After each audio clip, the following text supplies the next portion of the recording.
to the Parable of the Vineyard Torah portion life study. My name is Adam, your host. We know that the Most High has called a people out of slumber into belief in His Son, Messiah YHWH, and to walk as He walked, obedient to the commandments. Join us as we study the Torah line by line so that we may fellowship together, grow, edify, train, and prepare the body of Messiah, the children of Israel, for the return of Messiah YHWH, to be with Him forevermore. O Yahuwah, open Thou mine eyes, that I may behold wondrous things out of Thy Torah.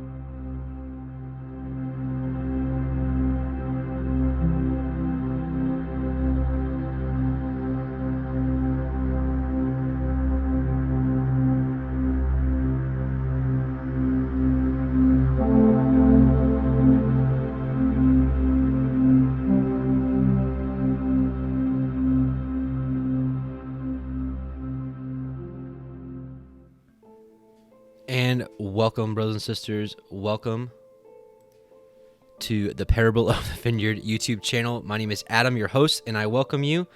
And I'm just, let's see, it shows that it is frozen on my side here. This is a great way to start. Well, this is Torah portion week 9, Yeshev, and he lived.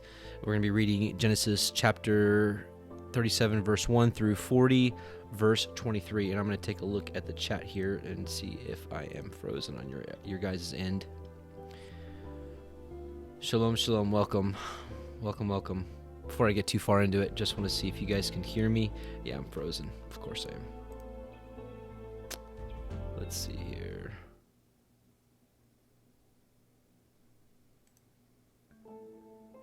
Why wouldn't I be frozen? Can you hear me? Can you guys hear me? This is good. I wonder what happened. Camera problem. Okay, let's try this again.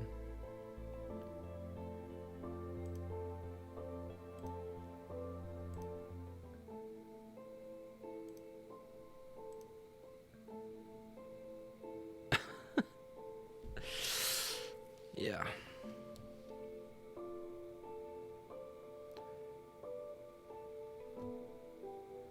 Well,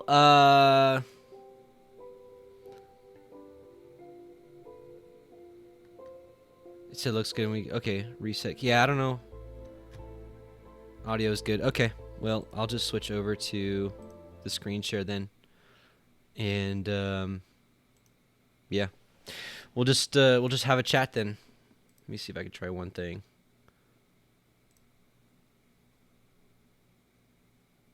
Give me just a moment.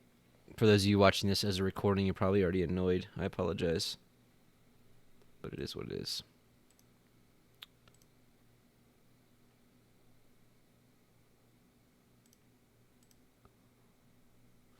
Hope everyone is doing well. Forgive me if I'm not talking for a second. I got to concentrate and try to get this together. Hope everyone is having a good day. I know today is a... why is it still frozen?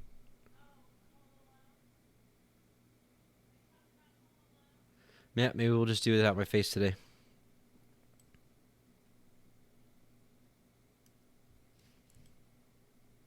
Hold on.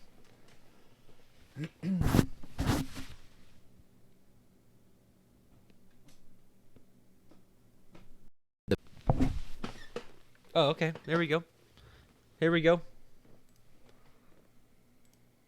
We should be good to go now. And yes, we are good. Okay. So, all right. So the first 5 minutes, I apologize. Technical difficulties. I feel like almost like a newbie at this point. I haven't been live with you guys in about a week and a half, maybe. Yeah, something like that. Maybe, I don't know, a little over a week. But I missed you all, and I was going to do this Torah portion on Monday, the 23rd, but a couple things came up, and I was like, you know what? It'd probably be better to do this on Christmas, right? The whole world is pretty much shut down, and I know a lot of you aren't working, so I was like, you know what? Maybe more of us can hang out together. So I figure, what is better than to read Torah on this pagan day that everybody is celebrating. A lot of our friends and families and loved ones, even for some of us, those in our own household, refuse to give this tradition up. And so for those of you that are in that situation, my heart goes out to you, because I know. So, yeah, we're going to read some Torah today on this pagan day. And so praise Yah that he woke us up and pulled us out of the world's ways, and taught us the truth about his 7 Moedim. It's actually 8, because the Shabbat is a Moed as well, so there's really 8 Moedim. And praise him that he woke us up to those as opposed to the world's ways. And truly, if Christmas were a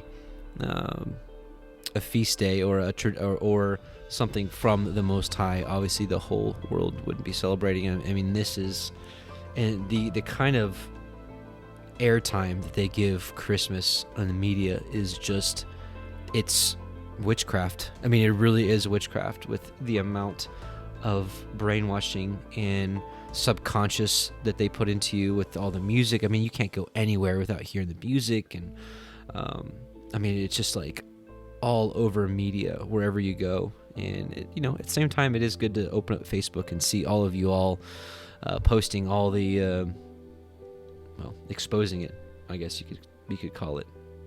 But as Donald Scott says, this would be a nice break from the madness. So this might be a little bit longer one, because this is not only a Torah portion, but going to keep kind of hanging out with you guys.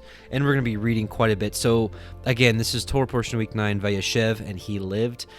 This is really focusing on Joseph and the other brothers.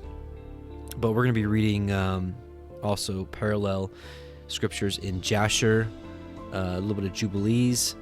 And we're going to be reading from some of the testaments of the patriarchs. We're going to be reading from Joseph's testament, the testament of Joseph, Simeon, Zebulon. And I might read a little excerpt from Benjamin. It was just so awesome. I want to read that as well. Testament of Judah. And what else? Yeah. So Genesis 37, 1 through 40, 23. And let's get going, actually. A little quick prayer, and let's get going. Oh, Heavenly Father, Yahuwah, Most High, we just come before you in Yahusha's name, and we just pray that you truly do open our eyes and ears to your scriptures, that we may understand them and grow thereby, and just continue to shine that light as this world continues to get darker and darker. We love you, we bless you, and send many hallelujahs to you. Amen. Amen. All right, let's get into it.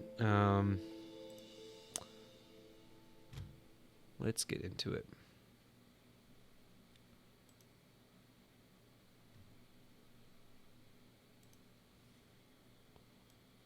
Oops. All right, so we're starting at Genesis 37, verse 1. And Yaakov dwelt in the land wherein his father was a stranger, in the land of Canaan. These are the generations of Yaakov. Yosef, being 17 years old, was feeding the flock with his brethren, which, by the way, we ended with the generations in the last few chapters. Yosef, being 17 years old, was feeding the flock with his brethren, and the lad was with the sons of Bilhah and with the sons of Zilpah, his father's women. In the KJV it says wives, and there's kind of a dispute, if his handmaids, concubines, were wives, and, I think properly translated it is wives. And Yosef brought unto his father their evil reports. So Joseph was basically, I guess you can call it being a tattletale. I don't mean to say it in a negative context, because he may have been bringing some information to his father that was really important. But nonetheless, he basically told on his brothers, and they started to hate him because of it, which we'll see in just a second. Now, Yisrael, this is Israel, this is Jacob. Now, Yisrael loved Joseph more than all his children, because he was the son of his old age, and he made him a coat of many colors. Now, we brought up this point last week. Is it okay to have favorites? Those of us that have children, is it okay to have favorites? It's hard. It's hard to say, but we look at our biblical patriarchs here, and am I wiser than Jacob? Am I smarter than Jacob? Am I closer to the Most High? Am I closer to truth than Jacob? No, I don't think so. So he had a favorite. It's hard, asking myself, do I have a favorite with one of my children? I guess I favor them at different stages of their lives, and I don't know. It's hard to say. Like my little 2-year-old girl right now, everything is daddy, daddy, daddy, So it's like she's on my heart hard, So I think about her more. But then I've got my sons, and so I don't know. It's interesting nonetheless, and I don't want to go off on too much of a rabbit trail there. But he had a favorite, and the Most High has favorites. He said, Jacob have I loved, and Esau have I hated. So take it for what it is.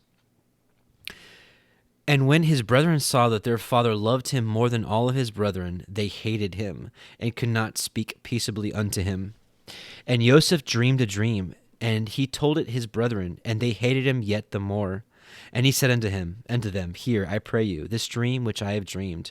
For behold, we were binding sheaves in the field, and lo, my sheaf arose, and also stood upright. And behold, your sheaves stood round about, and made obeisance to my sheaf. This is like, bowing down or paying homage. And his brethren said to him, Shall you indeed reign over us? Or shall you indeed have dominion over us? And they hated him yet the more for his dreams and for his words. So we're starting to see that, like that jealousy, that spirit of anger and jealousy, kind of like what we saw with Cain, right? We saw that spirit rise over Cain. Well, those of you that went through first Adam and Eve with Justin and I, we kind of saw that spirit of hatred and envy and jealousy arose in Cain over Abel, and that's what drove him to murder him. And he dreamed yet another dream, and told it his brethren, and said, Behold, I have dreamed a dream more, and behold, the sun and the moon and the 11 stars made obeisance to me. I'm just going to check the chat real quick, make sure you guys... Okay. Josh Patzik asked, what is this evil report? Just possibly what they were doing. Maybe they weren't behaving correctly. Maybe they were, who knows? It doesn't explain. And you know what? I don't even think Jasher mentions what those evil reports were. We're going to read through that in just a little bit. And he dreamed yet another dream, and told it his brethren, and he said, Behold, I have dreamed a dream more, and behold, the sun and the moon and the 11 stars made obeisance to me. And he told it to his father and to his brethren, and his father rebuked him, and said unto him, What is this dream you have dreamed? Shall I and your mother and your brethren indeed come to bow down ourselves to you, to the earth? Which, those of you that do know the story of Joseph already, yes, they do. And his brethren envied him, but his father observed the saying. There's a little bit here in Jasher. Honestly, this story is so long. If I were to read through the Genesis portion and the Jasher and the Jubilees portion, it'd be like a 3-hour read. There's so much more. That's maybe an exaggeration. Maybe like a 2-hour read, just straight up reading it. So we're not going to read all through the Jasher account. If you guys want to read the parallel stories of Jasher, it's Jasher chapters 41, 42, and 43, I believe, from what we're reading right now. So for those of you that want to do extra reading outside of what we do here, I would read Jasher 41 through 43 alongside this to get the full story. We're going to read little snippets of it, but like I said, just for time's sake, I'm not going to read the whole thing. But just one thing of a mention that we don't get here in the text that we get in Jasher 41 verse 2, and it was in those days, in that year, being 106th year of the life of Jacob, in the 10th year of Jacob's coming from Padan Aram, that Leah, the wife of Jacob, Yaakov, died. She was 51 years old when she died in Hebron. So she died pretty early. If you think about the age of these patriarchs and how old they lived, Leah died pretty young, and he lost. Remember, he lost Rachel as well. So now at this point, he just has his concubines. And both of his true wives died.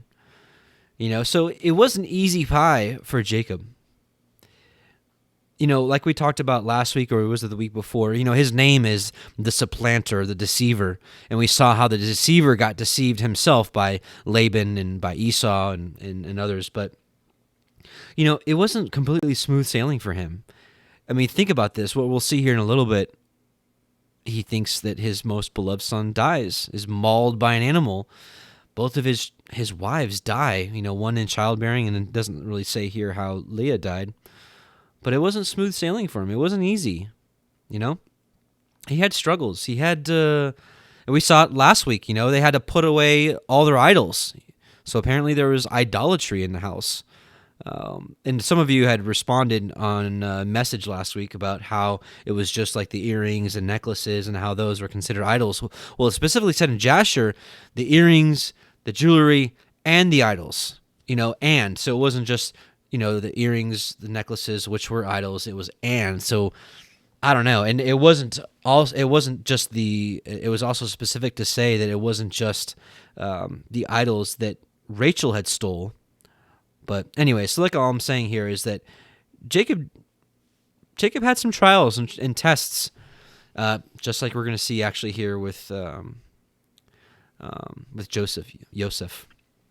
So, anyways, back to Genesis. Genesis 37:12, and his brethren went to feed their father's flock in Shechem. And Yashrael said unto Yosef, do not your brethren feed the flock in Shechem? Come, and I will send you unto them. And he said to him, here am I. And he said to him, and by the way, in the Jasher account, Jacob was worried about them because they were gone a long time, and he thought maybe that war had broken out with some of the Canaanites, and so that's why he sent Joseph to go check on them. And he said to him, go, I pray you, see whether it be well with your brethren and well with the flocks, and bring me word again. So he sent him out of the valley of Hebron, and he came to Shechem. We're just going to read this through all the way through chapter 37, and then we're going to read a couple different accounts in Jasher, Jubilees, and then the Testaments. And a certain man found him, and behold, he was wandering in the field. And the man asked him, saying, what do you seek? And also in Jasher, this man that's wandering, it said, was an angel of YHWH. And he said, I seek my brethren. Tell me, I pray you, where they feed their flocks. And the man said, they are departed hence, for I heard them say, let us go to Dothan. And Joseph went after his brethren, and found them in Dothan. And when they saw him afar off, even before he came near unto them, they conspired against him to slay him. And they said one to another, behold, this dreamer comes. Come now, therefore, let us slay him, and cast him into some pit, and we will say, some evil beast has devoured him, and we shall see what will become of his dreams. Let's see, they're mocking him, right? They're just so angry. They're being blinded by their anger for him. And Reuben heard it, and he delivered him out of their hands, and said, let us not kill him. And Reuben said unto him, shed no blood, but cast him into this pit that is in the wilderness, and lay no hand upon him, that he might rid him out of their hands to deliver him to his father again. So Reuben was like trying to save the day and be like, here, just throw him into this pit, and he'll just die here. And Reuben's like, in his back of his mind, he's like, because I'm going to go get him later and bring him back to their father. And it came to pass, when Joseph was come unto his brethren, that they stripped Joseph out of his coat of many colors that was on him. And they took him and cast him into a pit, and the pit was empty, and there was no water in it. I'm not sure if we're going to read this portion in the Jasher account. We're going to read a little bit here, but it said that the pit was filled with scorpions and snakes, and actually that the Most High had favor over Joseph, and because Joseph was frightened by them, so it said that the Most High actually made them dissipate into the pit, and they went away from him. And they sat down to eat bread, and they lifted up their eyes and looked, and behold, a company of Ishmaelites came from Gilead, with their camels bearing spicery and balm and myrrh, going to carry it down to Mitzrayim, the Egypt. And Yehudah said unto his brethren, this is Judah, said unto his brethren, what profit is it if we slay our brother and conceal his blood? Come, let us sell him to the Ishmaelim, the Ishmaelites, and let not our hand be upon him, for he is our brother and our flesh. And his brethren were content. Then there passed by Midianites, merchantmen, and they drew and lifted up Yosef out of the pit, and sold Yosef to the Yishmaelim for 20 pieces of silver. Now, a lot of people will tell you that, Joseph was a foreshadow of Yahusha, Messiah. And it is interesting, right, that Judas sold Messiah to the Jews for 20 pieces of silver, right? So, interesting. And they brought Yosef into Mitzrayim, Egypt. And Reuben turned unto the pit, and behold, Yosef was not in the pit, and he rent his clothes.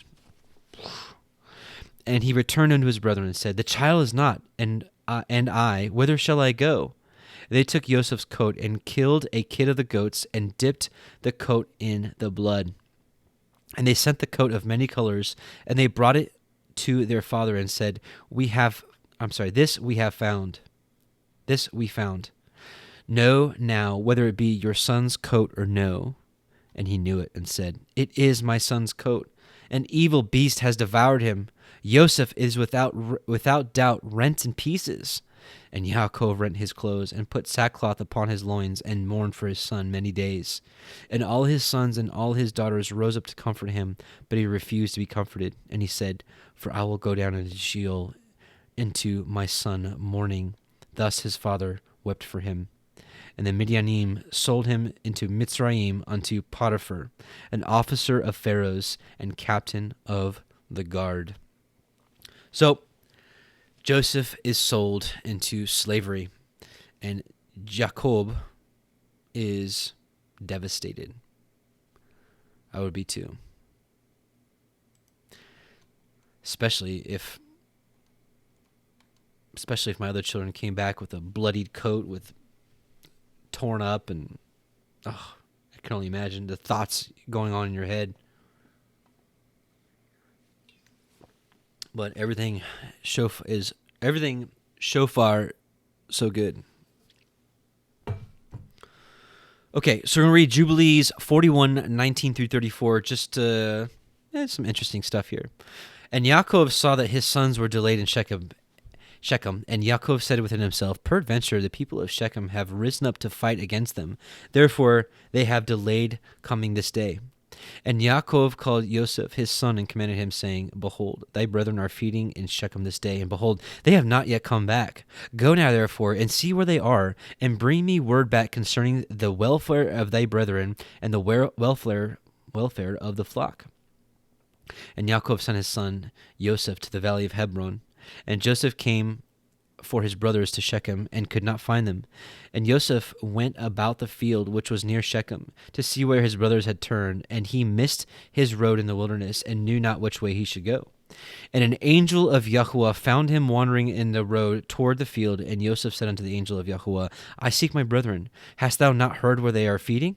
And the angel of YHWH said unto Yosef, I saw thy brethren feeding here, and I heard them say that they would go to feed in Dothan. So it's interesting why he doesn't say that in the canon, that it's an angel. Who knows? But it's interesting to find this kind of stuff out, I think. Maybe you don't agree, but I think so. And Yosef hearkened to the voice of the angel of YHWH, and he went to his brethren in Dothan, and he found them in Dothan feeding the flock. And Yosef advanced to his brethren. Before he had come nigh unto them, they had resolved to slay him. And Simeon said to his brethren, Behold, this man of dreams is coming unto us this day. And now therefore come, and let us kill him, and cast him in one of the pits that are in the wilderness. And when his father shall seek him from us, we will say an evil beast has devoured him. And Reuben heard the words of his brethren concerning Yosef, and he said unto them, You should not do this thing. For how can we look up to our father Jacob? Cast him into this pit to die there, but stretch not forth a hand upon him to spill his blood. And Reuben said this in order to deliver him from their hand, and to bring him back to his father. And when Yosef came to his brethren, he sat before them, and they rose upon him, and seized him, and smote him to the earth, and stripped the coat of many colors he had on. And they took him, and cast him into a pit. And in the pit there was no water, but serpents and scorpions. And Yosef was afraid of the serpents and scorpions that were in the pit. And Yosef cried out with a loud voice, and YHWH hid the serpents and scorpions in the sides of the pit, and they did no harm unto Yosef. And Yosef called out from the pit to his brethren, and said unto them, What have I done to you, and in what have I sinned? Why do you not fear YHWH concerning me? Am I not of your bones and flesh, and is not Yaakov your father, my father? Why do you do this thing unto me this day? And how will you be able to look up to our father Yaakov? And he continued to cry out and call unto his brethren from the pit. And he said, O Judah, Simeon, and Levi, and my brethren, lift me up from the place of darkness in which you have placed me, and come this day to have compassion on me, ye children of Yahuwah, and sons of Yaakov my father. And if I have sinned unto you, are you not the sons of Abraham, Isaac, and Jacob? If they saw an orphan, they had compassion over him, or one that was hungry, they gave him bread to eat, or one that was thirsty, they gave him water to drink, or one that was naked, they covered him with garments. You know, this reminds me, I didn't have this pulled up earlier, but this reminds me, I believe it's Matthew. Is it 25 with the sheep and the goats? Yeah. Oh yeah, here we go. And he shall set the sheep on his right hand, but the goats on the left. Then shall the king say unto them on his right hand, Come, ye blessed of my Father, inherit the kingdom prepared for you from the foundation of the world. For I was hungered, and you gave me meat.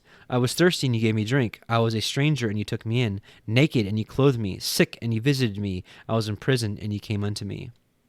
Then shall the righteous answer him, saying, Yahuwah, or Adonai, when saw we thee and hungered, and fed thee, or thirsty, and gave thee drink?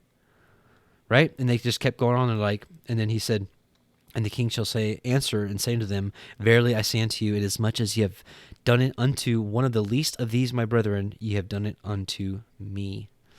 And so just an interesting parallel here that Yosef rightly recognizes that if they saw an orphan, they had compassion over him. This is speaking, of course, of Avraham, Yitzhak, and Yaakov. Or one that is hungry, they gave him bread to eat. Or one that is thirsty, they gave him water to drink. Or one that was naked, they covered him with garments. Right? So he's basically saying, he's like, you know, are you not the sons of these great men? And you're doing this to me? How, and verse 31, and how then will you withhold your pity from your brother? For I am of your flesh and bones. And if I have sinned unto you, surely you will do this on account of my father. And Yosef spoke these words from the pit, and his brethren could not listen to him, nor incline their ears to the words of Yosef. And Yosef was crying and weeping in the pit. And Yosef said, Oh, that my father knew this day the act which with my brothers have done unto me, the words which they have done this day spoken unto me. And all his brethren heard his cries and weeping in the pit. And his brethren went and removed themselves from the pit, so that they might not hear the cries of Yosef and his weeping in the pit. And I think I wanted to read a little more of this, actually. Let me just see. Okay, here they're talking about selling them. Let's see here.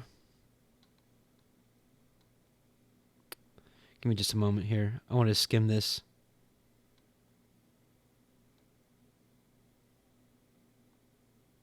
Give me just a moment here.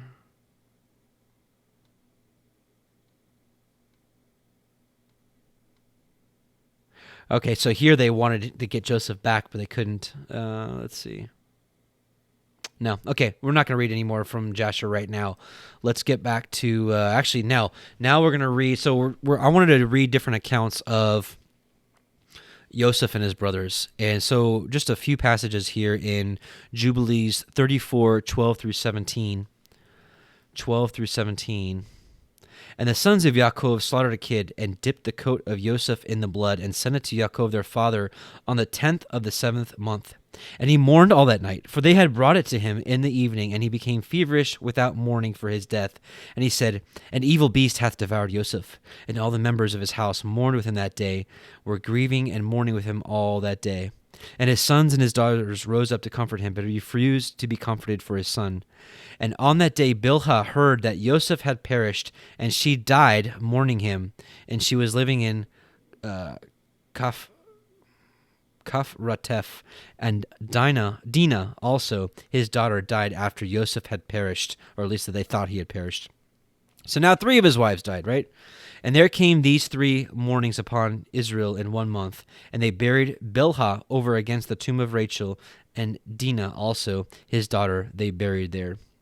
And he mourned for Yosef 1 year, and did not cease, for he said, let me go down to the grave mourning for my son. Yep. Okay, let's also read the Testament of Joseph. Now here we're going to read a little bit. This is so good. The Testament of Joseph is probably one of the best ones. You can read it for free here on Sacred Text. It's also included in one of the CEPHER collections. I can't remember. You can also go to Christian Truthers YouTube page, and he doesn't have Joseph and Benjamin in that, but he's got the first 10 patriarchs up, Testament of the Patriarchs, and just does an excellent job with music, the scripture, of course, and putting good visuals to just kind of tell the story. But anyways, we're going to read from the Testament of Yosef, chapter 1, verses 5 through 24, and chapter 2, 5 through 8. So here we go. Actually, just read the whole thing. Let's just read from verse 1. The copy of the Testament of Yosef. When he was about to die, he called his sons and his brethren together and said to them, my brethren and my children, hearken to Yosef, the beloved of Israel. Give ear, my sons, unto your father. I have seen in my life envy and death, yet I went not astray, but persevered in the truth of YHWH. And we know that the truth is the Torah. And yes, as we read these books that were hidden by, honestly, hidden by the Most High, but are being revealed in these last days, we're seeing that the Torah was around before Mount Sinai. These my brethren hated me, but YHWH loved me. They wished to slay me, but Elohim of my fathers guarded me. They let me down into a pit, and the Most High brought me up again. I was sold into slavery, and YHWH of all made me free. I was taken into captivity, and his strong hand succored me. I was beset with hunger, and YHWH himself nourished me. I was alone, and Elohim comforted me. I was sick, and YHWH visited me. We're seeing these things all over again, aren't we? I was in prison, and my Elohim showed favor unto me. We're seeing Matthew 25 again, right? Hunger, nourished. We don't see thirsty and but sick visited me. Prison showed favor unto me. In bonds, he released me. Slandered, and he pleaded my cause. Bitterly spoken against by the Egyptians, and he delivered me. Envied by my fellow slaves, and he exalted me. And this chief captain of Pharaoh entrusted me to his house. And I struggled against a shameless woman. This is Potiphar's wife. And I struggled against a shameless woman, urging me to transgress with her. But the Elohim of Yisrael, my father, delivered me from the burning flame. I was cast into prison. I was beaten. I was mocked. But YHWH granted me to find mercy in the sight of the keeper of the prison. For YHWH doth not forsake them that fear him, neither in darkness, nor in bonds, nor in tribulations, nor in necessities. For Elohim is not put to shame as a man, nor as the son of man is he afraid, nor as one that is earthborn he is weak or affrighted. But in all those things doth he give protection, and in divers ways doth he comfort, though for a little space he departeth to try the inclination of the soul. Wow. Though for a little space he departeth to try the inclination of the soul. So, man, this is so true. And there's a video that I did on this about the testing that the Most High does with us, the proving, the trying of the heart, the trying of the reins of the heart. It's called, what video is it called? Our Fiery Trial. It's a video I did like maybe 3 or 4 months ago. But this is such a awesome verse here. It is so true. He may, right? So he has all these comforts for us, right? Though for a little space he departeth to try the inclination of the soul. So it's like how we saw with Job, right? He gave Job over into the hands of Hasatan to test him, to prove him, right? And trust me, I know that a lot of us are going through these, have gone through these, will continue to go through these testings. And unfortunately, none of us are found to be perfect like Joseph and Messiah, of course, but Man, if we don't get back up and try harder each time. In 10 temptations he showed me approved, and in all of them I endured, for endurance is a mighty charm, and patience giveth many good things. How often did the Egyptian woman threaten me with death? How often did she give me over to punishment, and then call me back and threaten me? And when I was unwilling to company with her, she said to me, Thou shalt be Lord over me, of me, and all that is in my house, if thou wilt give thyself unto me, and thou shalt be as our master. Anyways, I'm going to save some of this for actually when this happens next Torah portion. And let's see. Let's look at chapter 2, verses 5 through 8. So this is a long chapter.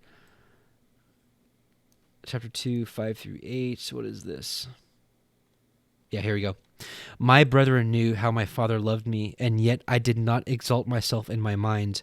Although I was a child, I had the fear of Elohim in my heart, for I knew that all things would pass away. And I did not raise myself against them with evil intent, but I honored my brethren. And out of respect for them, even when I was being sold, I refrained from telling the Ishmaelites that I was a son of Jacob, a great man and mighty. And he's saying this because in Jasher we learned that the Ishmaelites wanted to return Joseph back to his land because they're like, we know you're not a slave. Because it said because he was well-favored and of a comely appearance, so he was like, beautiful. And I guess, just his mannerisms or whatever, they're like, we know you're not a slave. But Joseph refused. He said, because out of respect for his brothers. Do ye also, my children, have the fear of Elohim in all your works before your eyes, and honor your brethren. For everyone who doeth the law of YHWH shall be loved by him. Wow. Anyways, we're going to read a lot more of the Testament of Joseph as we continue to read the story of Joseph.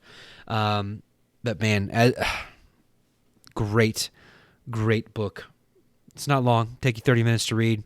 One of the best reads. That and Benjamin are my two favorite. We're actually going to read a little excerpt from Benjamin before we close up today. If somebody can remind me, either David or Eric or Timothy, if one of you guys can remind me before we close up with a prayer to remind me to read from Benjamin. Actually, I'll just put a little note here, but you guys remind me too.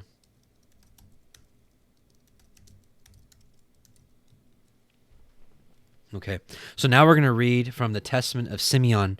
We're just going to read from verse 7 through 20. For in the time of my youth I was jealous in many things of Joseph, because my father loved him beyond all.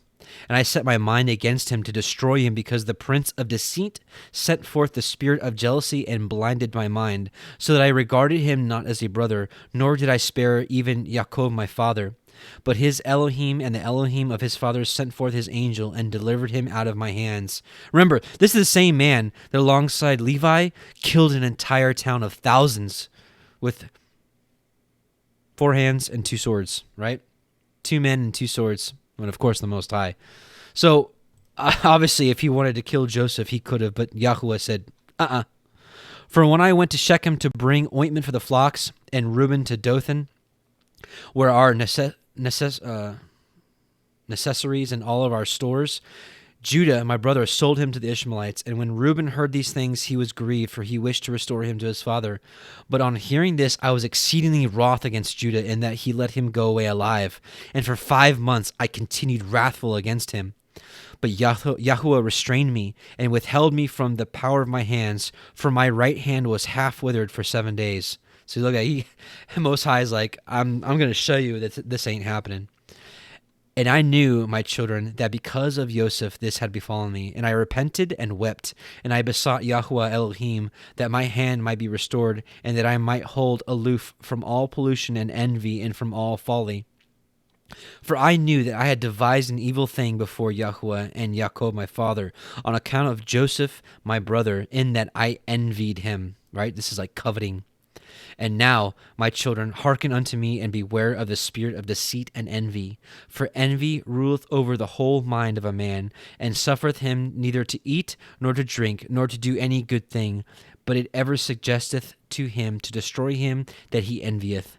And so long as he that is envied flourisheth, he that envieth fadeth away. 2 years therefore I afflicted my soul with fasting and the fear of Yahuwah, and I learned that deliverance from my envy cometh by the fear of Elohim. So you see these patriarchs, you'll see it in like 5 or 6 of these testaments of the patriarchs. You'll see that this incident with Yosef was like their only blemish, or one of their only blemishes, and you'll see that they all repented and fasted and sought deliverance, right? For if a man flee to Yahuwah, the evil spirit runneth away from him, and his mind is lightened. And henceforward he sympathizeth with him who he envied, and forgiveth those who are hostile to him, and so ceaseth from his envy. So some wise words here from Simeon, and we don't get a whole lot, and that's what I love about the Testament of the Patriarchs. We don't get a whole lot from Reuben and from Simeon, even Levi, right? We don't get a whole lot from Judah. We don't really get a whole lot of his words, other than honestly what we're getting ready to read in the next chapter with the incident with him and Tamar. Same thing. What do you know about Zebulon, which we're going to read here in a second. This is what's so amazing about the Testament of the Patriarchs. So here we're going to read a little bit from Zebulon, and we're going to read chapter 1, verses 5 through 20. I am not conscious that I have sinned all my days, save in thought, nor yet do I remember that I have done any iniquity except the sin of ignorance which I committed against Yosef. For I covenanted with my brethren not to tell my father what had been done. But I wept in secret many days on account of Yosef, for I feared my brethren, because they had all agreed that if anyone should declare the secret, he should be slain. But when they wished to kill him, I adjured them much with tears not to be guilty of this sin. For Simeon and Gad came against Yosef to kill him, and he said unto them with tears, Pity me, my brethren, have mercy upon the bowels of Yaakov our father. Lay not upon me your hands to shed innocent blood, for I have not sinned against you. And if indeed I have sinned, with chastening chastise me, my brethren, but lay not upon me your hand for the sake of Yaakov our father. And as he spoke these words, wailing as he did so, I was unable to bear his lamentations, and began to weep, and my liver was poured out, and all the substance of my bowels was loosened. And I wept with Yosef, and my heart sounded, and the joints of my body trembled, and I was not able to stand. And when Yosef saw me weeping with him, and them coming against him to slay him, he fled behind me, beseeching them. But meanwhile Reuben arose and said, Come, my brethren, let us not slay him, but let us cast him into one of these dry pits, which our fathers digged and found no water. For this cause Yahuwah forbade that water should rise up in them, in order that Joseph should be preserved. And they did so, until they sold him to the Ishmaelites. For in his price I had no share, my children. Now listen to this. But Simeon and Gad and 6 other of our brethren took the price of Yosef, and bought sandals for themselves and their wives and their children, saying, We will not eat of it, for it is the price of our brother's blood. Remember the Pharisees said the same thing when Judas brought them the 20 pieces of silver back, and they said that they could not put it in the treasury because it was the price of blood. But we will assuredly tread it underfoot, because he said that he would be king over us, and so let us see what will become of his dreams. Therefore it is written. Now listen, this is interesting. This is something that you don't get anywhere else. An explanation for those of you that know that kind of weird Torah. I won't call it a weird Torah rule. Excuse me. Let me rebuke myself for saying something like that. That Torah rule that says, if a man's brother dies and he has no children, he's supposed to go in unto his brother's wife and conceive, for her to conceive seed and to carry on his name, right? So listen to this. So this is talking about the sandals that they bought, and that to tread underfoot their brother. Now listen to this. Therefore it is written in the writing of the law of Moses, that whosoever will not raise up seed to his brother, his sandals should be unloosed, and they should spit in his face. And their brethren, I don't know why it was translated law of Moses, because the law of Moses wasn't born yet. This is probably one of the translators' liberties they took with the text. Anyways, and the brethren of Joseph wished not that their brother should live, and that Yahuwah loosed from them the sandal which they wore against Joseph their brother. For when they came into Egypt, they were unloosed by the servants of Yosef outside the gate, and so they made obeisance to Yosef after the fashion of King Pharaoh. And not only did they make obeisance to him, but were spit upon also, falling down before him forthwith, and so they were put to shame before the Egyptians. So anyways, I actually read a little bit further than I wanted to read, because we're going to revisit these as all these testaments as we continue on with the story of Yosef. And here we go. Here, one more interesting passage actually in Jasher. I got to read this for you. It's passages like this that people say, no, there's no way that Jasher is a true book, because some of these things are so wild, like talking animals. But then again, we see that in the canon with the talking donkey and Balaam. Anyway, so Jasher 43:36 through 41. Or 48. And after this, Yaakov rose up from the ground, and his tears were running down his cheeks. And he said unto his sons, Rise up, and take your swords and your bows, and go forth into the field, and seek whether you can find my son's body, and bring it unto me, that I may bury it. Seek also, I pray you, among the beasts, and hunt them, and that which shall come the first before you, seize and bring it unto me. So his father, Yaakov, is telling the sons, his 11 sons. Actually, it's probably 10, because he's probably not sending Benjamin out. Maybe he is. I don't know. If Yosef was only 18 or 17 at this point, then Benjamin was probably still a toddler. Anyways, he's not hunting. Anyways, sorry. Squirrel. So he's telling them to go out and hunt, to find Joseph's body, number one, and to find possibly the animal that might have done this to him. So he's basically saying, the first beast that you see, seize it and bring it to me. Perhaps Yahweh will this day pity my affliction and prepare before you that which did tear my son in pieces, and bring it unto me, and I will avenge the cause of my son. And his sons did as their father had commanded them, and they rose up early in the morning, and each took his sword and his bow in his hand, and they went forth into the field to hunt the beasts. And Yaakov was still crying aloud and weeping, and walking to and fro in the house, and smiting his hands together, saying, Yosef, my son, Yosef, my son. And the sons of Yaakov went into the wilderness to seize the beasts, and behold, a wolf came towards them, and they seized him.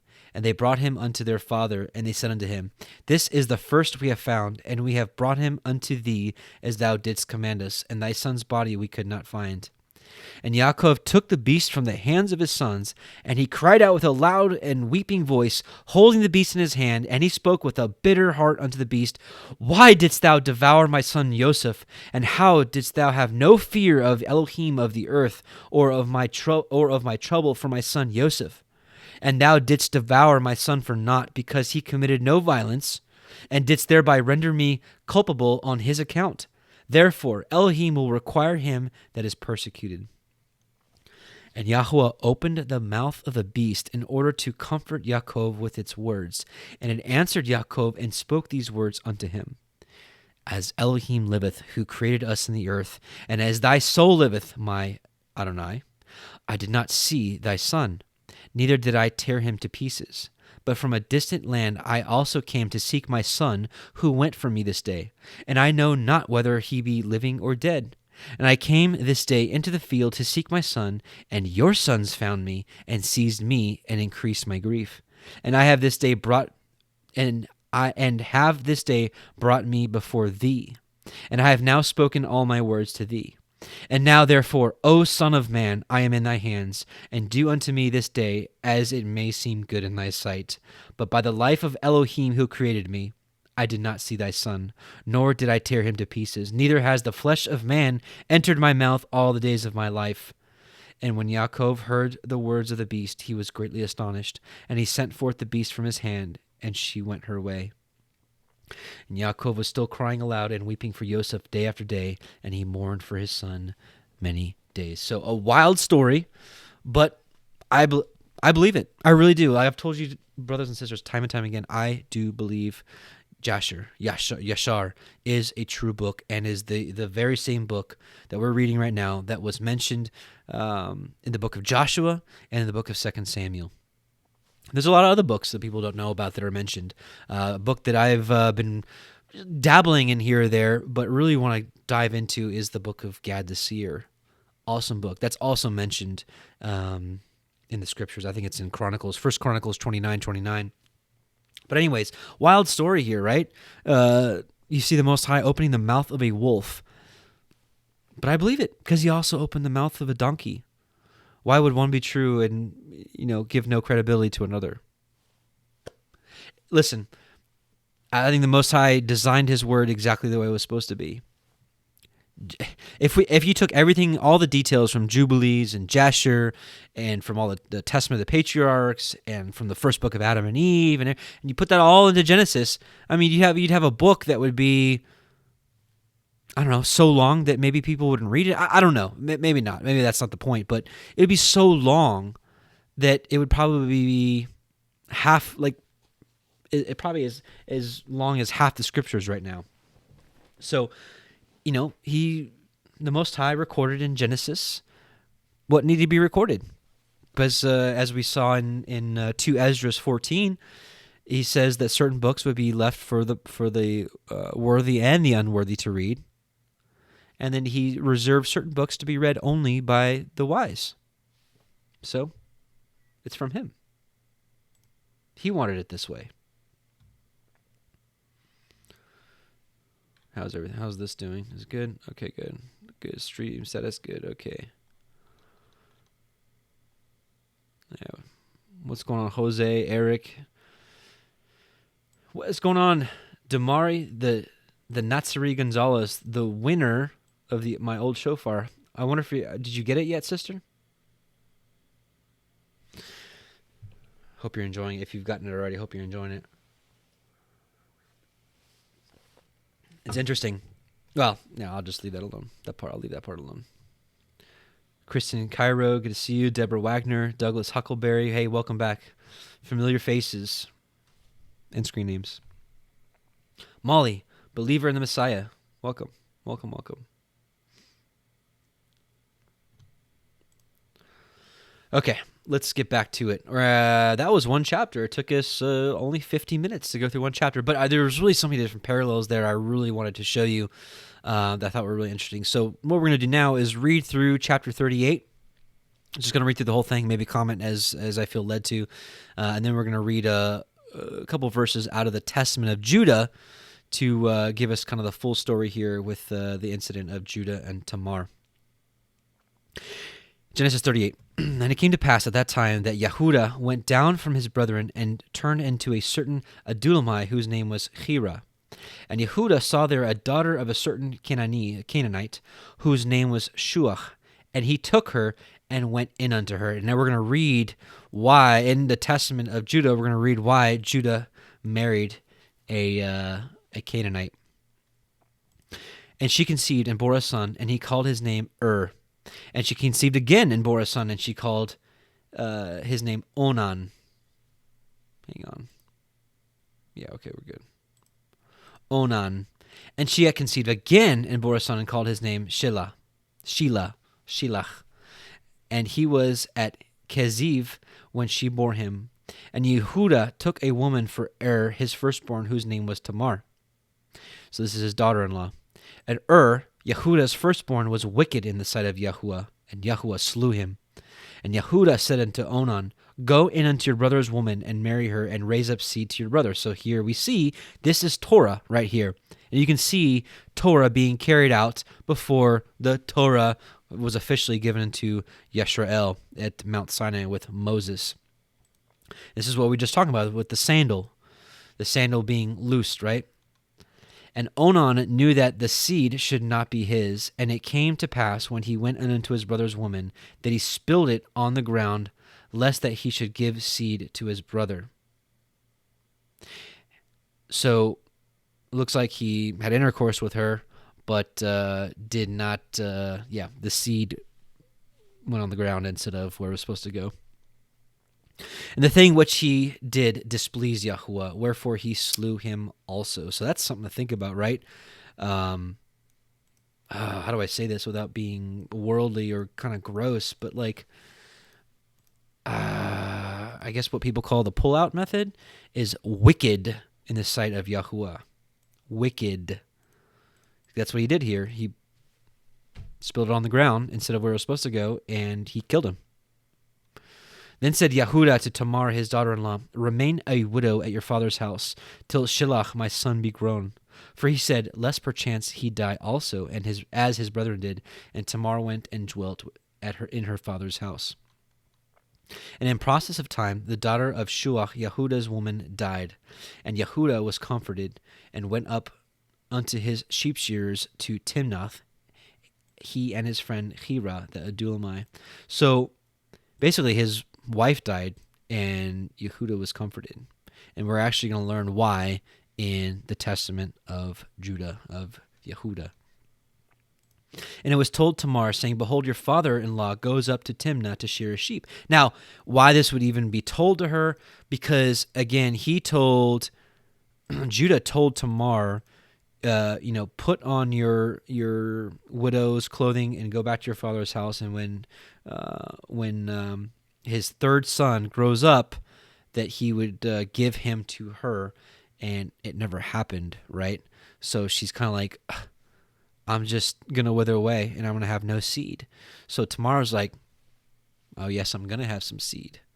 I'm going to go trick Judah because he didn't give me his son, his third son, as he promised.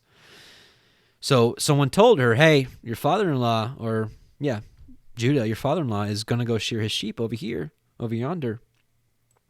And she put her widow's garments off from her, and covered her with a veil, and wrapped herself, and sat in an open place, which is by the way to Timnah.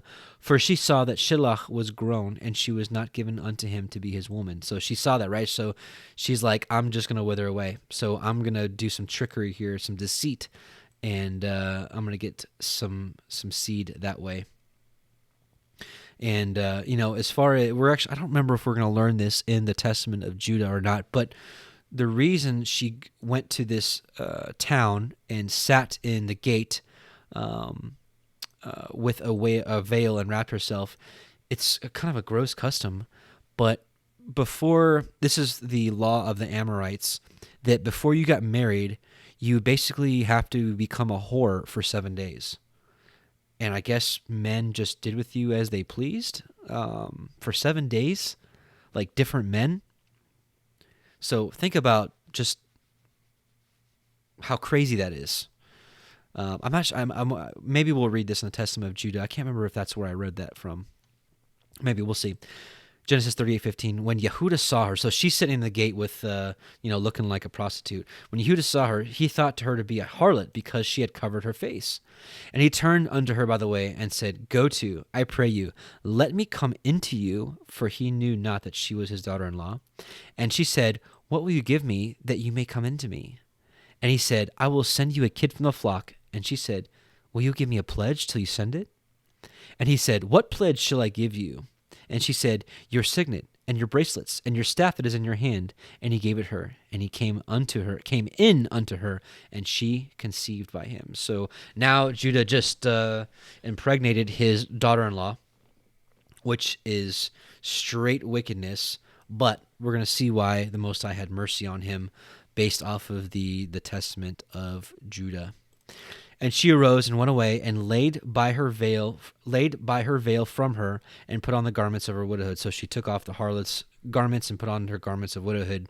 And Yehuda sent the kid this is what he owed her, right? So he basically gave her his ring, his staff, and all these other things to as kind of like a deposit until he sent the kid, the goat, right?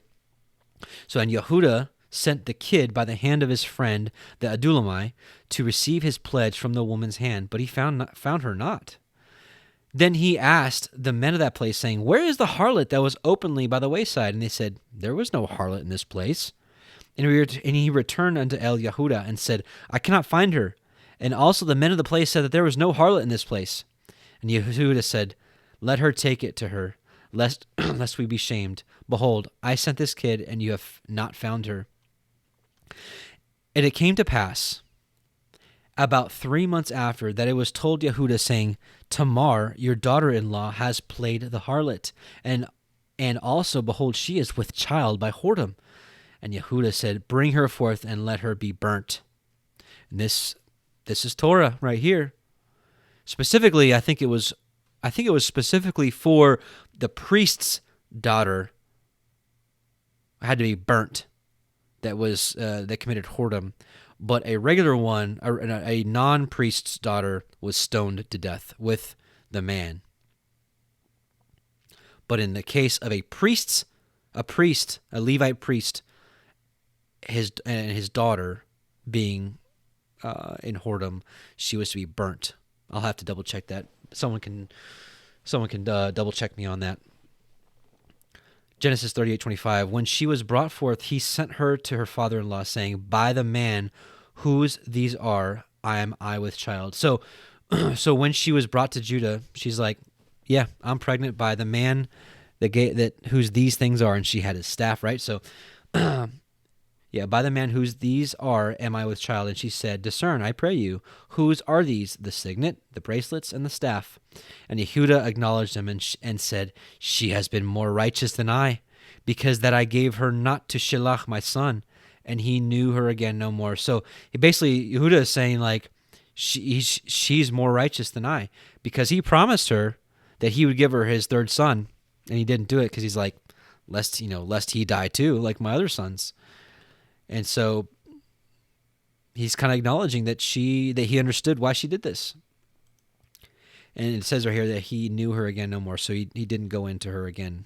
And it came to pass in the time of her travail that, behold, twins were in her womb. And it came to pass when she travailed that the one put out his hand, and the midwife took and bound upon his hand a scarlet thread, saying, "This came out first." And it came to pass as he drew back his hand that, behold, his brother came out. And she said, "How have you broken forth? This breach be upon you." Therefore his name was called Perez. And afterward came out his brother that had the scarlet thread upon his hand, and his name was called Zerach. So, interesting. Now we're going to read some from the Testament of Judah. We're going to read chapters 2, verses 10 through 31.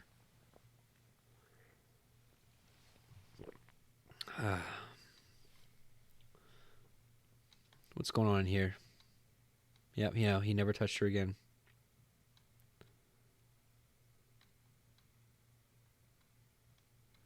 Yeah.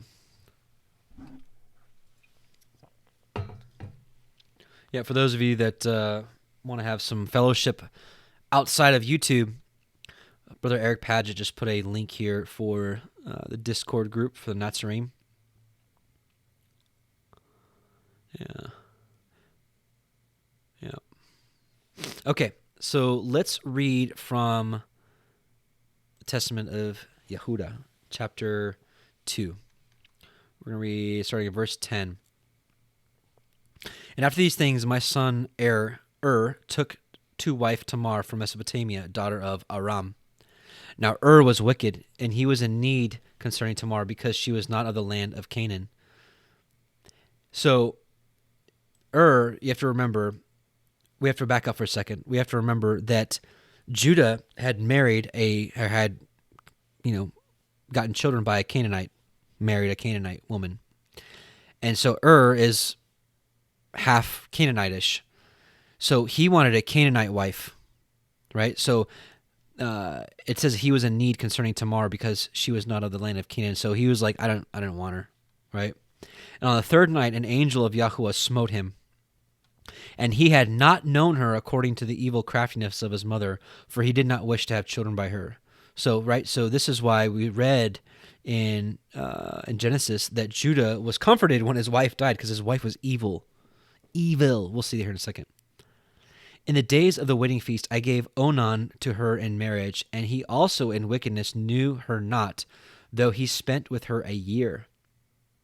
So it says here that he didn't know her, which a lot of us know that knowing, in the Bible is like having sexual relation.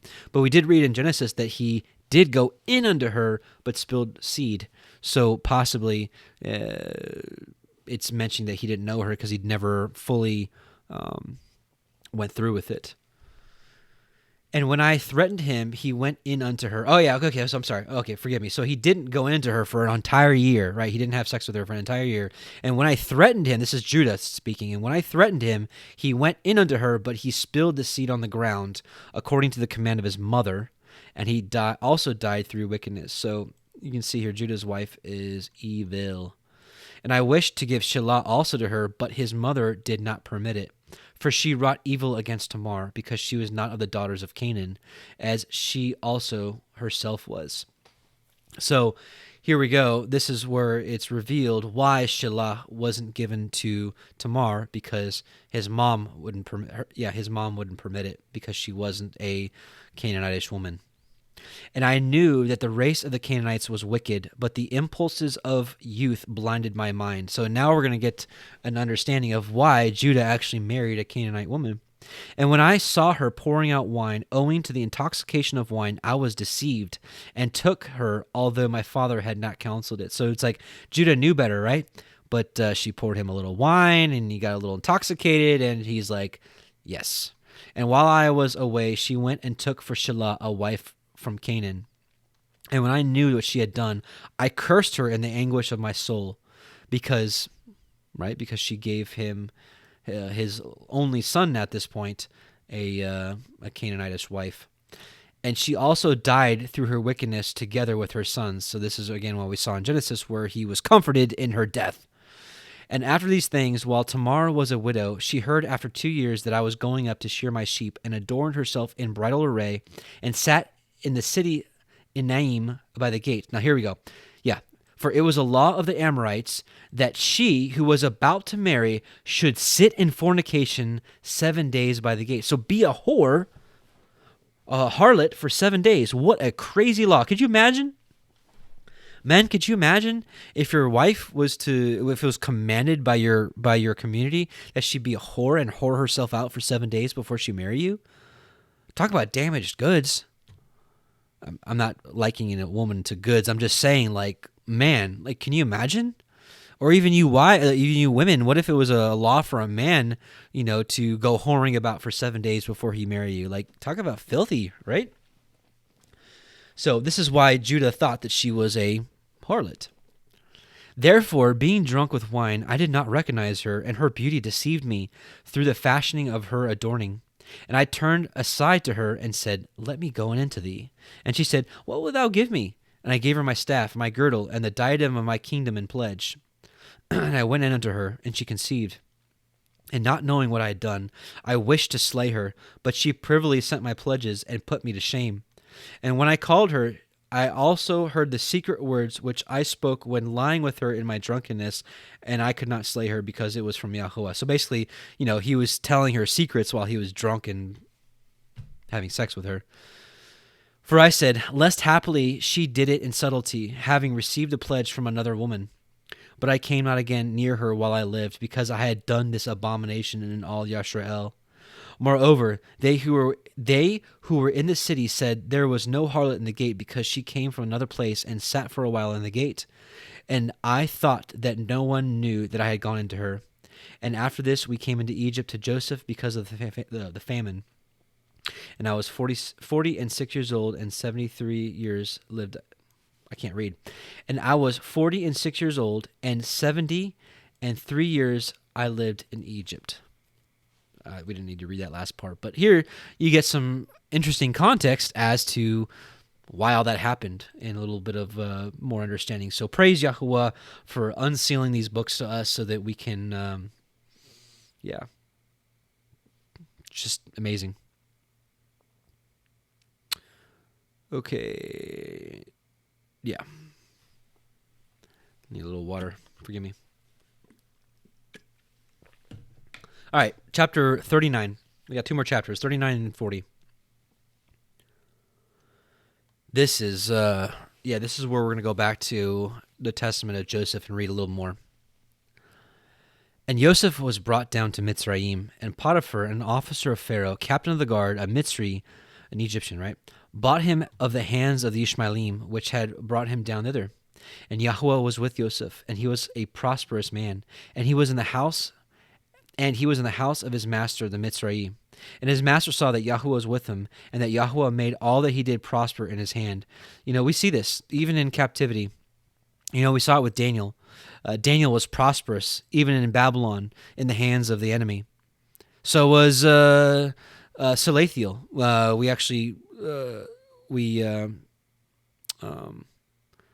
I'm sorry, Salathiel. Who am I thinking about? Zerubbabel. Sorry, Zerubbabel. Zerubbabel, son of Shealtiel, right? Zerubbabel, in First Esdras, we learned that Shealtiel also was a cupbearer for the king, or was he a bodyguard? He was either a bodyguard or a cupbearer. I can't remember. Forgive me, but he also had favor in the land of his captivity. And think about us. We're also his children, are we not? Are we also not in captivity? Have we been regathered yet, or are we still in dispersion? And so for a lot of us, he is giving us favor with what we do and prospering our hands. It's not just blanketed, and we don't all have that. But I'm just saying, you see that same pattern. And Yosef found grace in his sight, and he served him, and he made him overseer of his house, and all that he had put into his hand.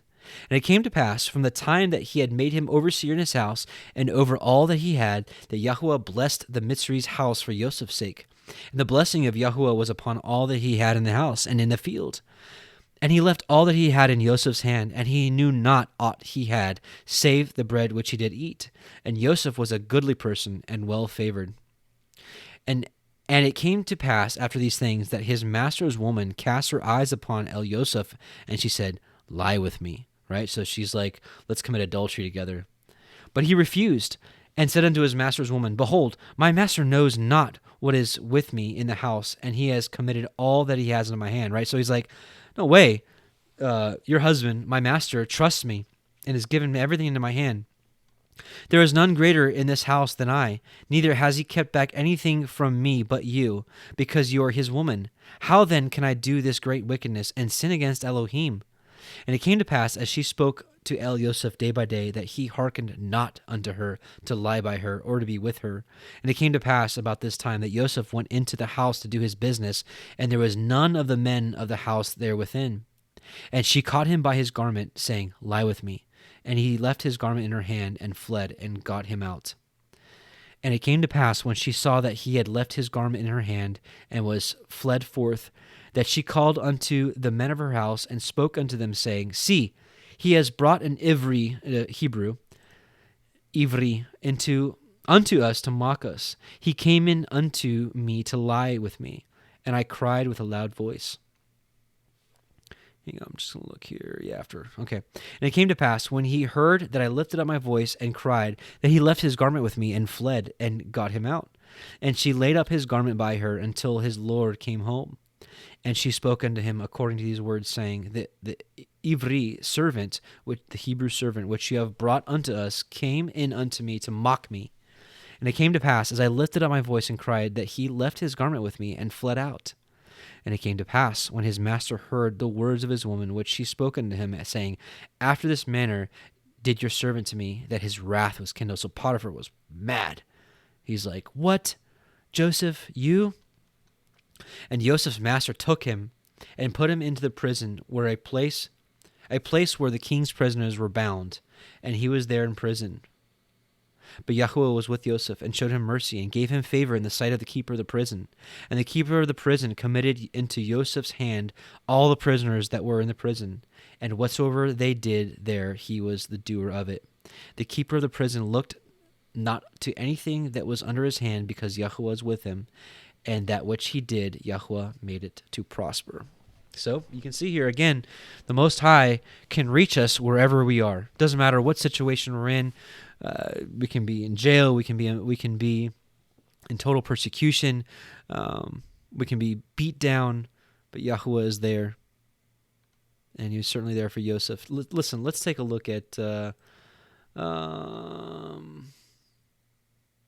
Let's take a look at the testament of Joseph again. We're going to read chapter 1, verse 25, basically where we left off. And we're going to read through the rest of this chapter. It's kind of long. It's about 50 verses, but man, if you want to talk about perseverance, if you want to talk about sticking it out, persevering to the end. Man, boy, did Joseph really give us an example of perseverance. Let's read about it.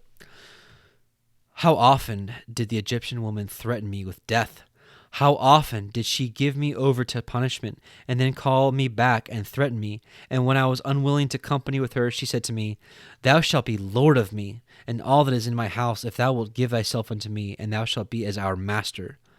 But I remembered the words of my father, and going into my chamber, I wept and prayed unto YHWH. So he knew the Torah about adultery. And I fasted in those 7 years, and I appeared to the Egyptian as one living delicately. For they that fast for Elohim's sake receive beauty of face. Remember Daniel? Remember Daniel, Shadrach, Meshach, and Abednego? Remember when they sort of fasted? They fasted at least from the delicacies of the king's meat, and they ate just pulse, just vegetables and other things, and their face appeared healthier than the others, and that could just be because they're not eating pig and all that other garbage. But anyways, so just a neat little coincidence there, not coincidence, but confirmation. Verse 30, and if my Lord were away from home, I drank no wine, nor for 3 days did I take my food, but I gave it to the poor and to the sick. So basically he's saying he drank wine, but when his Lord was away, just to make sure, that Joseph didn't, give in so he said, if my Lord were away from home, I drank no wine, nor for 3 days did I take my food, but I gave it to the poor and the sick. So it was almost like 3 days a week, right? He was fasting. And I sought YHWH early, and I wept for the Egyptian woman of Memphis, for very unceasingly did she trouble me. For also at night she came to me under the pretense of visiting me, and because she had no male child, she pretended to regard me as a son. And for a time she embraced me as a son, and I knew it not. But later she sought to draw me into fornication. And when I perceived it, I sorrowed unto death. And when she had gone out, I came to myself, and lamented for her many days, because I recognized her guile and her deceit. And I declared unto her the words of the Most High, if haply she would turn from her evil lust. Often, therefore, she flatter me with words as a holy man, and guilefully in her talk praised my chastity before her husband, while desiring to ensnare me when we were alone.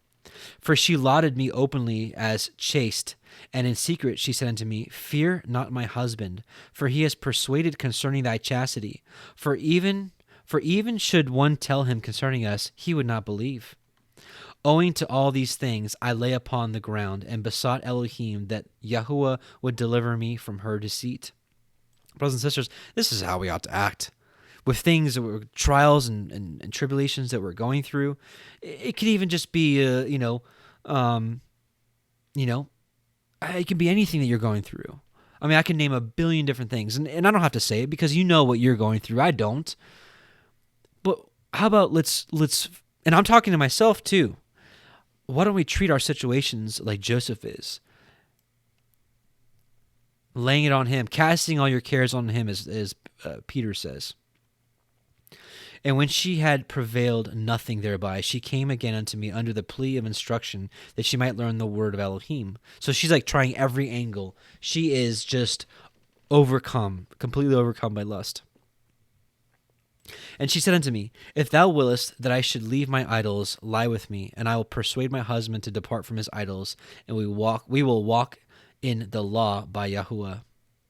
And I said unto her, YHWH willeth not that those who reverence him should be in uncleanness, nor doth he take pleasure in them that commit adultery, but in those that approach him with a pure heart and undefiled lips. But she hid her peace, longing to accomplish her evil desire. And I gave myself yet more to fasting and prayer, that YHWH might deliver me from her. And again, at another time, she said unto me, If thou wilt not commit adultery, I will kill my husband by poison, and take thee to be my husband.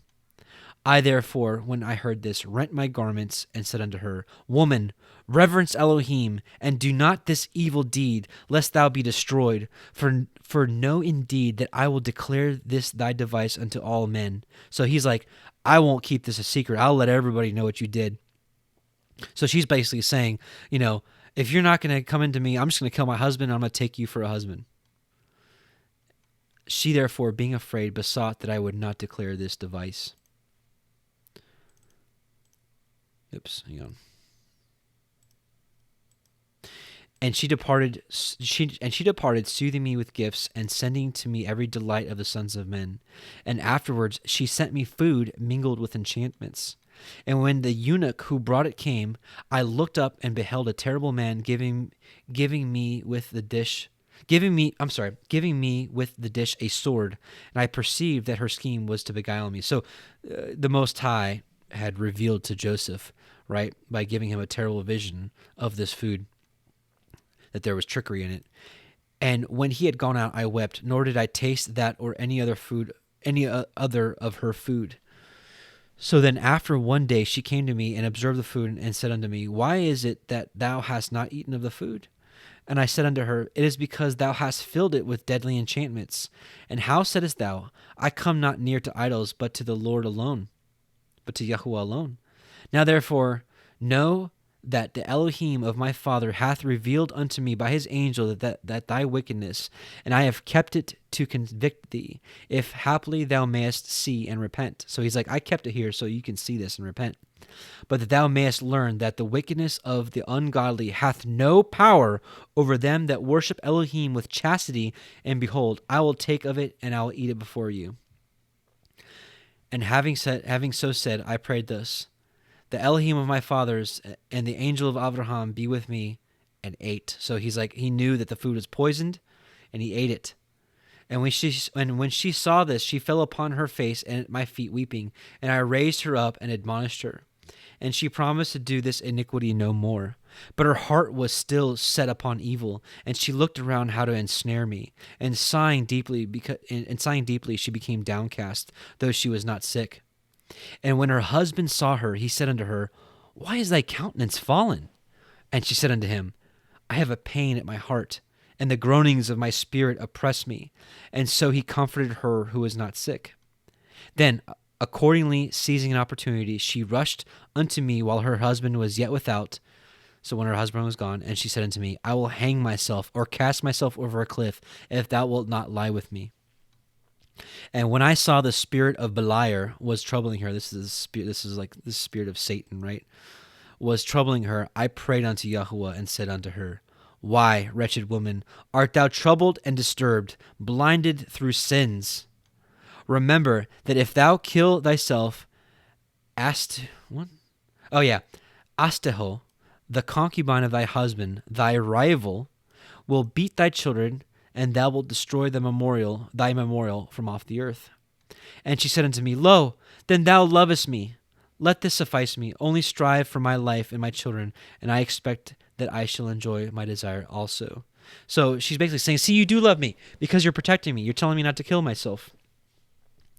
But she knew not that because of my Yahuwah, my Adonai, I spake thus, and not because of her. So he's saying that I told her this because of the Most High, not because of her.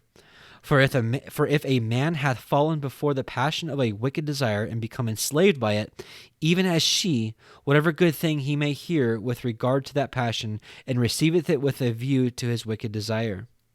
I declare therefore unto you, my children, that it was about the 6th hour when she departed from me, and I knelt before Yahuwah all day and all night, and about dawn I rose up weeping the while and praying for a release from her.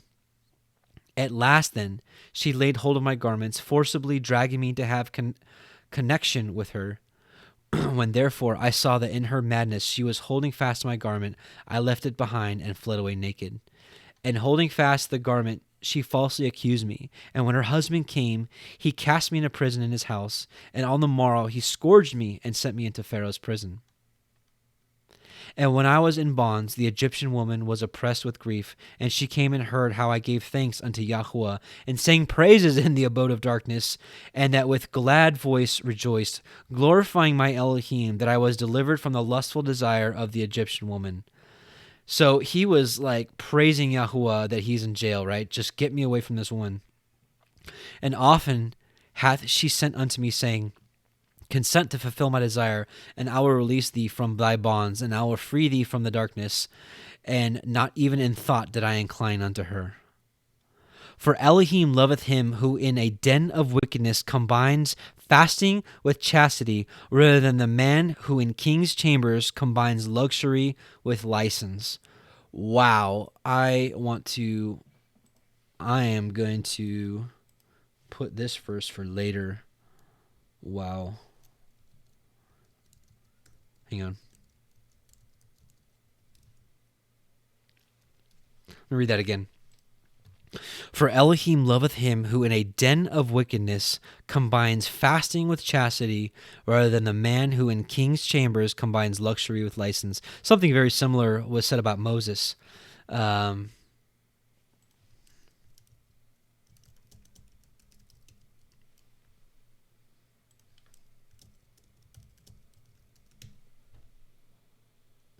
here we go. Hebrews 11:25. No, let's do this one actually. By Hebrews 11:24, by faith Moses, when he was come to years, refused to be called the son of Pharaoh's daughter, choosing rather to suffer affliction with the people of Elohim than to enjoy the pleasures of sin for a season. Hallelujah. And if a man liveth in chastity, and desireth also glory, and the Most High knoweth that it is expedient for him, he bestoweth this also upon me. How often, though she were sick, did she come down to me at unlooked for times, and listen to my voice as I prayed? And when I heard her groanings, I held my peace. For when I was in her house, she was wont to bare her arms and breasts and legs, that I might lie with her. For she was very beautiful, splendidly adorned in order to beguile me. And Yahuwah guarded me from her devices. So that, brothers and sisters, that is talking about perseverance. This is how we do it. This is an awesome example for it. And I'm not sitting here up on a pedestal like, oh, I'm just like Joseph. Let me tell you something. I got some stuff to learn too. And I'm just really pleased to study this alongside of you. And let me tell you something. There's even more. You might want to read the Testament of Joseph when you get some time. What an absolute blessing it is to see the perseverance of a righteous man and show us how it's done. So we got one more chapter left, and I'm just going to say shalom to the chat real quick. Josh Patzik, what's going on? Windfeather, Sister Aaron James, there you are. That's right. There is no longer Jew nor Greek or Gentile, male or female, slave or master in the kingdom of Yahuwah. Amen. Amen. Hallelujah. Galatians 3:27 through 29. Totally agree. It's also in Ephesians 2:11 through 13 and in verse 19. Paul plainly tells you that you are Israel by belief. Amen. Kingdom Truther, good to see you. Yep, that's right. Sister D, good to see you.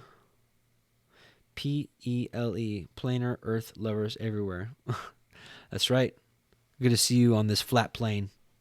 Kevin Watkins. That's right.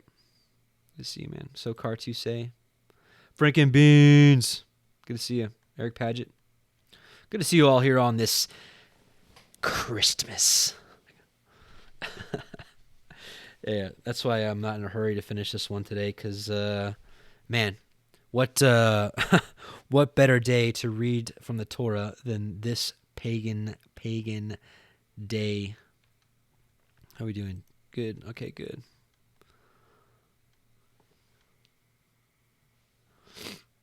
Douglas, you're funny. Okay, let's get back to it. We got one more chapter, and then we'll hang out a little bit after this chapter, and then we'll finish up today. Let me get my decaf.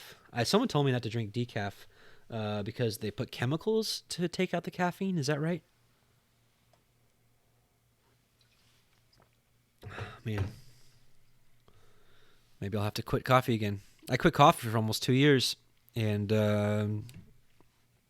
yeah. Missed the taste. But didn't miss the caffeine. So we're going to, let's see. Hang on. I think verse 17, I think. Now, let's see here. Yeah, okay. Genesis 40, verse 1. And it came to pass after these things that the butler of the king of Mitzrayim and his baker had offended their lord, the king of Mitzrayim. And Pharaoh was wroth against two of his officers, against the chief of the butlers and against the chief of the bakers. And he put them in ward in the house of the captain of the guard into prison, the place where Yosef was bound. And the captain of the guard charged Yosef with them, and he served them, and they continued a season in ward. And they dreamed a dream, both of them, each man his dream in one night, each man according to the interpretations of his dream, the butler and the baker of the king of Mitzrayim, which were bound in the prison. And Yosef came in unto them in the morning, and looked upon them, and behold, they were sad. And he asked Pharaoh's officers that were with him in the ward of his lord's house, saying, Wherefore look ye so sadly today? And they said unto him, We have dreamed a dream, and there is no interpreter of it. And Yosef said unto them, Do not interpretations belong to Elohim? Tell me them, I pray you. And the chief butler told his dream to Yosef, and said to him, In my dream, behold, a vine was before me, and in the vine were 3 branches, and it was as though it budded, and her blossoms shot forth, and the clusters thereof brought forth ripe grapes. And Pharaoh's cup was in my hand, and I took the grapes and pressed them into Pharaoh's cup, and I gave the cup into Pharaoh's hand. And Yosef said unto him, This is the interpretation of it. The 3 branches are 3 days. Yet within 3 days shall Pharaoh lift up your head, and restore you unto your place, and you shall deliver Pharaoh's cup into his hand, and the former manner when you were his butler. But think on me when it shall be well with you, and show kindness, I pray you, unto me, and make mention of me unto Pharaoh, and bring me out of this house. For indeed I was stolen away out of the land of the Ivrim, the Hebrews, and here also I have done nothing that they should put me into the dungeon. And when the chief baker saw that the interpretation was good, he said unto Yosef, I was also in my dream, and behold, I had 3 white baskets on my head, and in the uppermost basket there was of all manner of baked meats for Pharaoh, and the birds did eat them out of the basket upon my head. And Yosef answered and said, This is the interpretation thereof. The 3 baskets are 3 days. Yet within 3 days shall Pharaoh lift up your head from off you, and shall hang you on a tree, and the birds shall eat your flesh from you. So, that is where we end today. Verse 23, a few more verses. And it came to pass on the 3rd day, which was Pharaoh's birthday, that he made a feast unto all his servants, and he lifted up the head of the chief butler and the chief baker among his servants, and he restored the chief butler unto his butlership again, and he gave the cup unto Pharaoh's hand. But he hanged the chief baker as Yosef had interpreted to them. Yet did not the chief butler remember Yosef, but forgot him. So let's read a passage in Jasher 46, actually. So let's go to...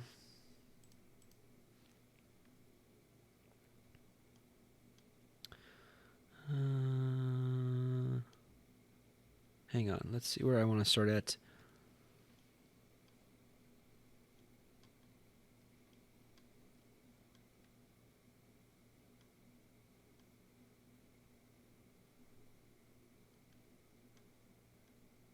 Okay. Did I want to read this? Or this is taking away from next week, isn't it? Let's see here. In those days, the queen... This is Jasher 46, verse 15. In those days, the queen was about to be delivered, and upon that day she bare a son unto the king of Egypt, and they proclaimed that the king had gotten his firstborn son, and all the people of Egypt together with the officers and servants of Pharaoh rejoiced greatly. And upon the 3rd day of his birth, Pharaoh made a feast for his officers and his servants, for the hosts of the land of Zoar and the land of Egypt.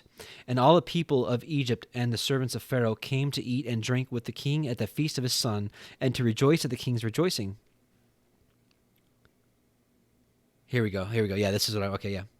And all the officers of the king and his servants were rejoicing at that time for 8 days at the feast, and they made merry with all sorts of musical instruments, with timbrels and with dances in the king's house for 8 days. And the butler to whom Joseph had interpreted his dream forgot Joseph, and he did not mention to him to the king as he had promised, for this thing was from YHWH, in order to punish Joseph because he had trusted in man. And Joseph remained after this in the prison house 2 years, until he had completed 12 years. So was Joseph absolutely perfect? No, he made some mistakes, and you can see one little one here. And, the Most High chastened him and left him in prison longer because Joseph wanted to make a plan with the baker to try to release him from his bonds, whereas he should have just trusted in the Most High alone. And that's another example for us to remember and to grow and to learn from, that no matter what, we should not trust in man to deliver us from any situation, and to trust in Yahuwah alone. So again, for those of you that are in situations right now, this is another great example for us to grow and to how to trust in the Most High alone. You know what? I wanted to do another screen share, actually. Before we finished up, I wanted to read a little bit from the Testament of Benjamin. Let's see. Oops. Hang on.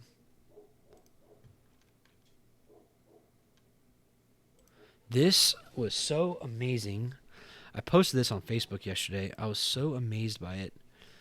Just the wisdom that came from... Let's see.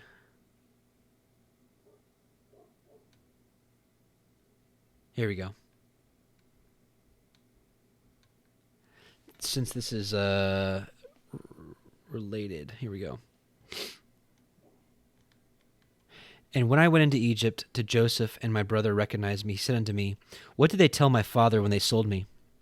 And I said unto him, They dabbled thy coat with blood, and sent it, and said, Know whether this be thy coat's son. Which, by the way, again, we're reading from the Testament of Benjamin, chapter 1. We started at verse 7. Now we're at verse 9. And he said to me, Even so, brother, when they had stripped me of my coat, they gave me to the Ishmaelites, and they gave me a loincloth, and scourged me, and bade me run. And as for one of them that had beaten me with a rod, a lion met him and slew him, and so his associates were affrighted. Do ye also, therefore, my children, love Yahweh Elohim of heaven and earth, and keep his commandments, following the example of the good and holy man Yosef. And let your mind be unto good, even as ye know me. For he that bath his mind right seeth all things rightly. Fear ye Yahuwah, and love your neighbor. And even though the spirits of Beliar claim you to afflict you with every evil, yet shall they not have dominion over you, even as they had not over Joseph my brother. How many men wished to slay him? And Elohim shielded him. For he that feareth Elohim and loveth his neighbor cannot be smitten by the spirit of Beliar, being shielded by the fear of Elohim. Man, that's another good one. I'm putting that down too. That's Testament of Benjamin, chapter 1, verse 16. That is awesome. Let me read it again. For he that feareth Elohim and loveth his neighbor cannot be smitten by the spirit of Beliar, being shielded by the fear of Elohim. Nor can he be ruled over by the device of men or beasts, for he is helped by Yahuwah through the love which he hath towards his neighbor. For Joseph also besought our father that he would pray for his brethren, that Yahuwah would not impute to them as sin whatever evil they had done unto him. Remember, it's just like Messiah on the stake. When he was being crucified, Father, forgive them, for they know not what they do. Joseph had every right to be, my brothers, condemn them to hell. They did this, they did that. But what did he do? He prayed for them. We should do the same for anybody in our life that could be, our adversary.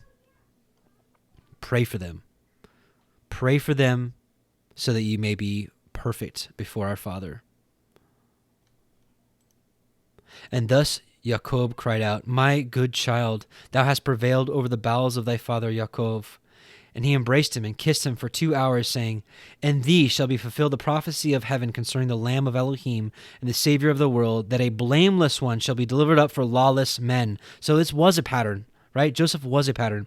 And a sinless one shall die for ungodly men in the blood of the covenant. For the salvation of the Gentiles and of Israel shall destroy Beliar and his servants. See ye therefore, my children, the end of a good man? Be followers of his compassion, therefore, with a good mind, that ye also may wear crowns of glory. For the good man, this is what I posted yesterday. For the good man hath not a dark eye, for he showeth mercy to all men, even though they be sinners. Right? And what did Messiah say? Messiah said the same thing, right? What thank have you if you salute those that love you? What thank have you if you love those that love you? What more are you than the publicans? They even do the same thing. For the good man hath not a dark eye, for he showeth mercy unto all men, even though they be sinners. And though they devise with evil intent concerning him, by doing good he overcometh evil. Paul said the same thing, right? Do good unto those that hate you. What did he say? Heap coals, right? Well, it's actually Proverbs, and Paul repeated it. Proverbs, yeah. Yeah, let me actually go back.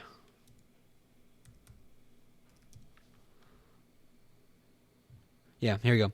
Proverbs 25, 21 through 22. If thine enemy be hungry, give him bread to eat, and if he be thirsty, give him water to drink.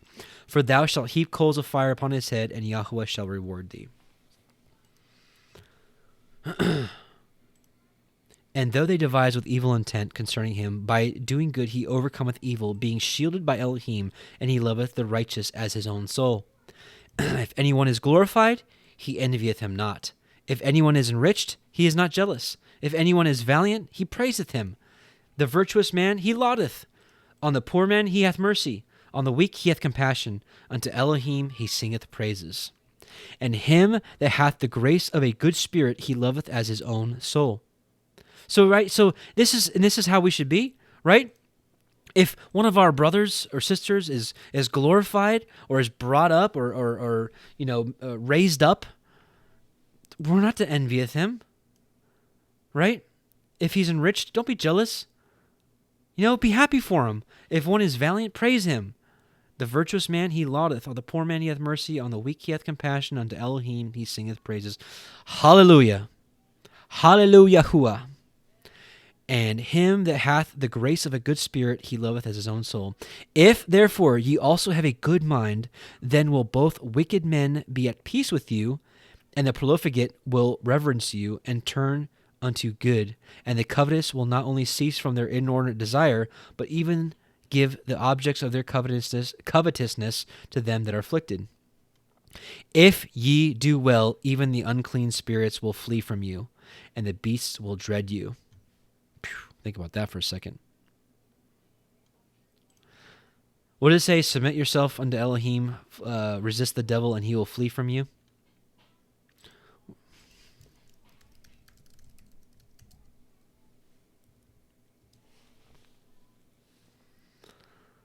Yeah. James 4:7. Submit yourselves therefore to Elohim, resist the devil, and he will flee from you. For where there is reverence for good works and light in the mind, the Torah in the mind, even darkness fleeth away from him. Right? I mean, think about it. You think about a dark room, let's say a pitch dark room, and you introduce a light, right? The darkness flees away from the light. The light overcomes the darkness. For if anyone does violence to a holy man, he repenteth, for the holy man is merciful to his reviler, right? So a holy man is merciful to his reviler, the person that reviles him or does wrong to him, and holdeth his peace. And if anyone betrayeth a righteous man, the righteous man prayeth. For though a little he be humbled, yet not long after he appeareth far more glorious, as was Joseph my brother. So it's like we could be ground into the drug through the mud and ground into the ground. But if we remain righteous and humble, the Most High will lift us up, just like he lifted Joseph up out of the pit, just like he took Joseph from being a slave to being ruler over Egypt. We haven't read that yet, but I know a lot of you already know the story of Joseph anyway, so it's not a secret. He became second in command, only second to Pharaoh, from being a slave. The inclination of the good man is not in the power of deceit of the spirit of Beliar, for the angel of peace guideth his soul. And he gazeth not passionately upon corruptible things, nor gathereth together riches through a desire of pleasure. He delighteth not in pleasure. He grieveth not his neighbor. He sateth not himself with luxuries. He erreth not in the uplifting of the eyes, for YHWH is his portion. Anyways, we can keep reading, but this is a great read. Read some more when you get a chance. There's 2 chapters for the testament of Benjamin. Whoop. Looks like the screen share was gone for a while. Whatever. I apologize. Yeah. Sorry about that. So you didn't get to see the words there, but that was the testament of Benjamin. So great one. Man, I'm having all kinds of technical difficulties today. My apologies. So, anyways, we're gonna wrap this up here in a few. I'm gonna say shalom to you all. Hang out with you a few more minutes here on this most unholy day. And, I know some of you are celebrating Hanukkah. Some of you are saying Hanukkah is just as evil as Christmas. I'm not going to get into that debate. For those of you that saw the rebroadcast last Friday, Justin and I, we do believe that Hanukkah is in the scriptures, in the book of 1st and 2nd Maccabees. But yet some will still condemn that. So I'm not going to really get into it. And whether you celebrate it or don't celebrate it, love you. I don't know if I would call it celebrating. I guess I memorialize it. I think about it. I light the menorah, not the Hanukkah, not the 9-branch one, but the 7-branch one. And just thinking about the Maccabees, and were they completely righteous? No. Are you? No. Are we trying to be? Yes. Were they trying to be? Yes. Did they make some bad decisions? Sure. Have we? Yeah. Yeah. Anyways. So, whether you're celebrating or not, happy Hanukkah. And if you don't celebrate it, no worries. I love you. It's still the same. It's not a big deal. I don't really push Hanukkah. I do push the 7 feast days, which I want to put a little more focus on those this coming year, both in celebrating it and with sharing it with you all. Yeah, I've been hearing about Triumph and Truth lately. I've never really watched one of his teachings, but I'm starting to hear that all of a sudden. So I might have to check that out one day. We'll see. I see Michael Owens. Shalom to you. Thank you.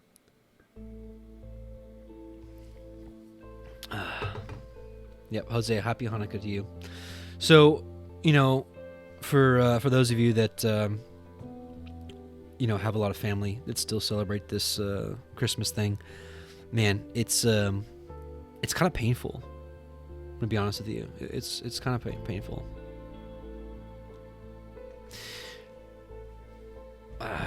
My situation hasn't changed from last year. My wife still loves this festival, and I've been trying to plant seeds, but to no avail. So I'm just gonna do like Joseph did and just put this in the hands of the Most High, because just not going anywhere. Same with my family. So this is a really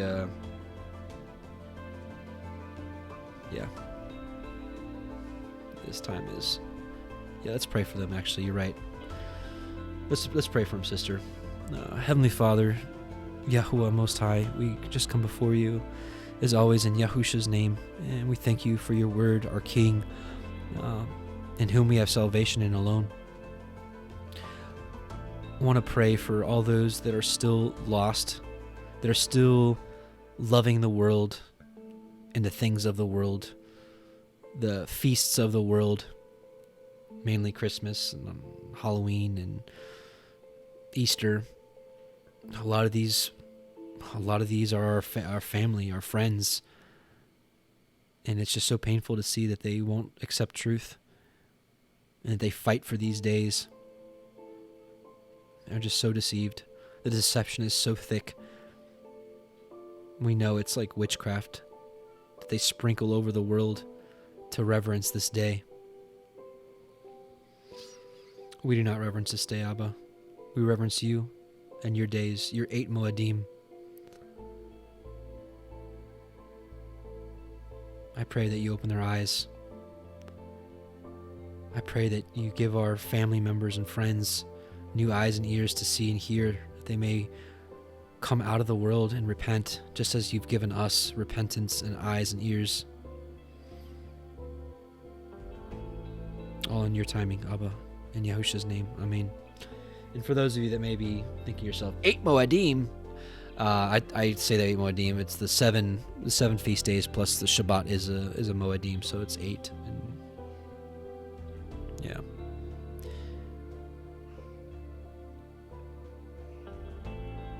Oh, also, oh yeah. So we had a brother that passed.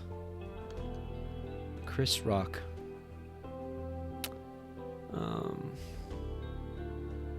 Hang on.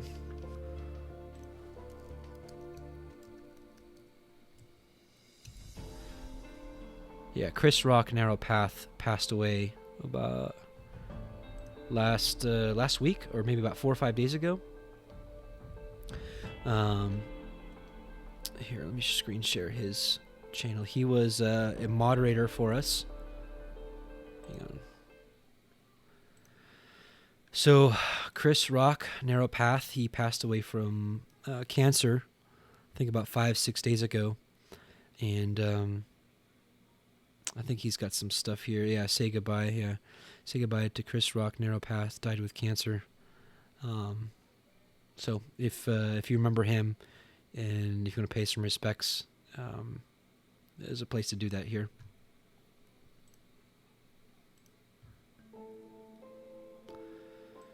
So keep him and his family in your prayers, brothers and sisters.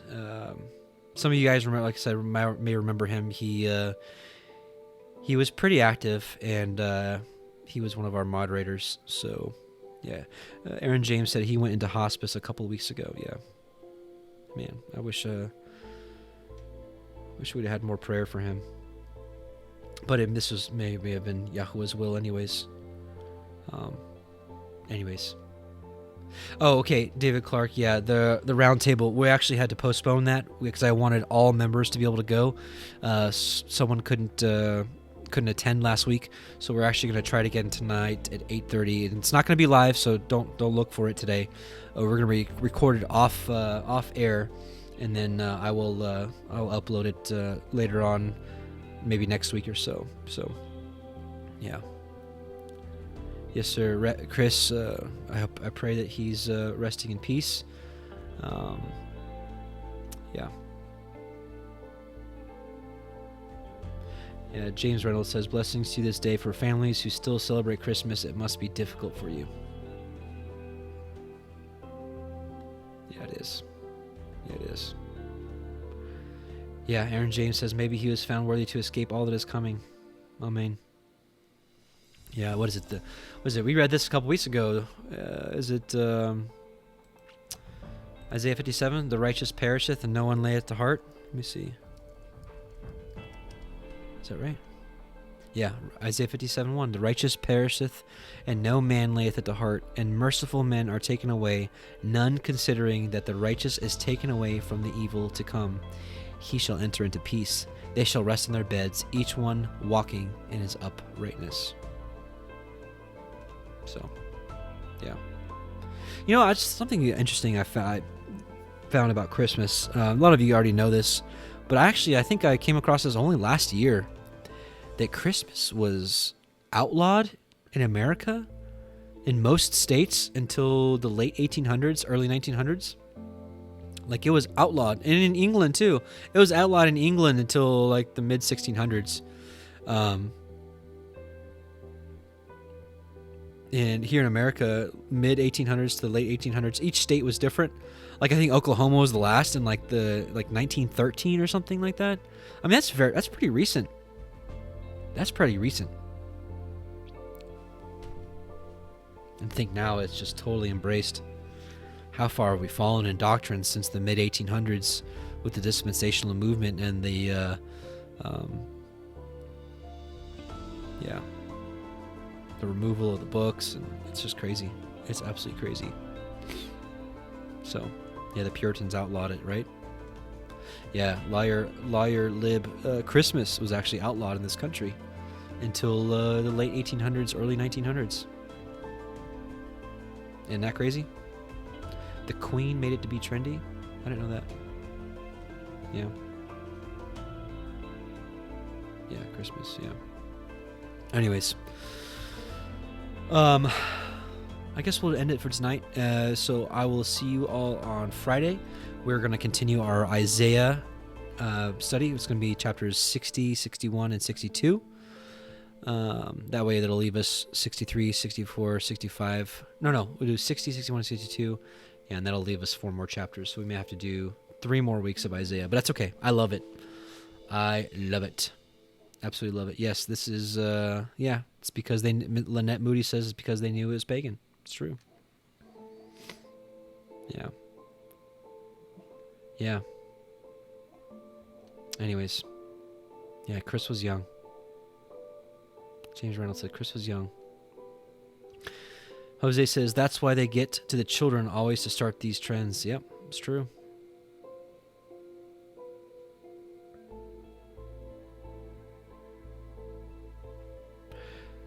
Grace Styles said Chris had 3 children, not just 1.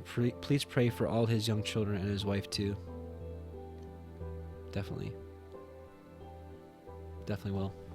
Yeah, and then for those of you who are looking for the temple maintenance video, I am just so sorry. I'm so behind.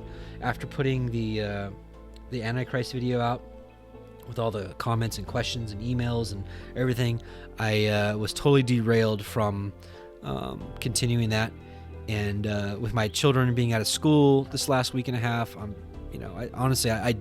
did spend a lot more time with them and away from my studies, so I'm super behind. That's also kind of one of the reasons why I'm doing this today instead of last Friday and let alone Monday. But it worked out because we get to read Torah on Christmas, so on Saturnalia, so kind of worked out the way it worked out. But this Friday we'll be on track for Isaiah and the Torah portion, and still working also on the Zoom studies. We'll be getting those kicked into gear as soon as I can. So, anyways, let's. Oh yeah, Eric Paget. Can we give a shout out to our sister Sherry for Zeet? Our sister needs our prayers too. Send her an email at shoebaby58@gmail.com. Yes,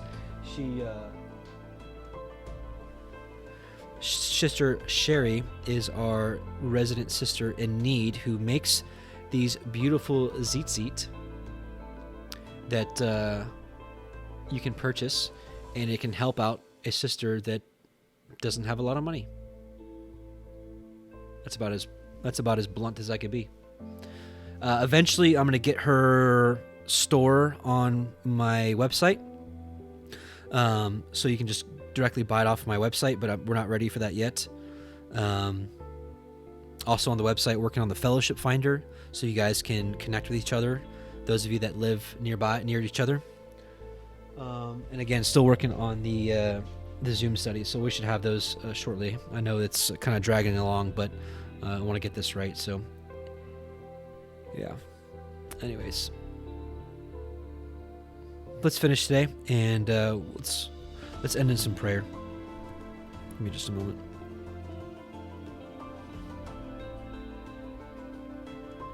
Yeah, sorry about the screen earlier. I don't know.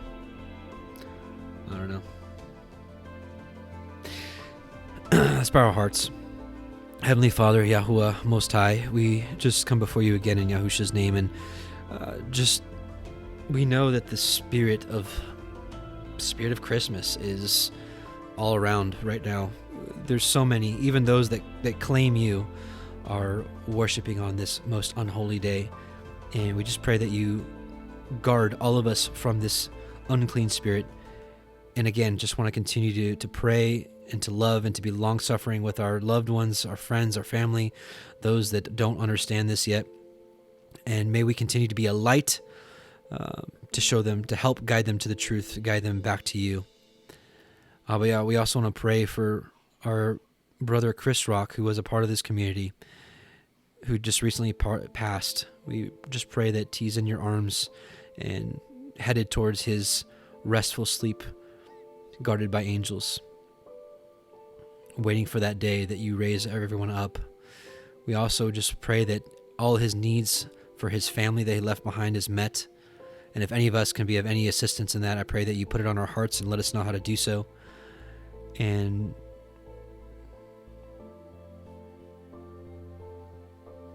we just love you.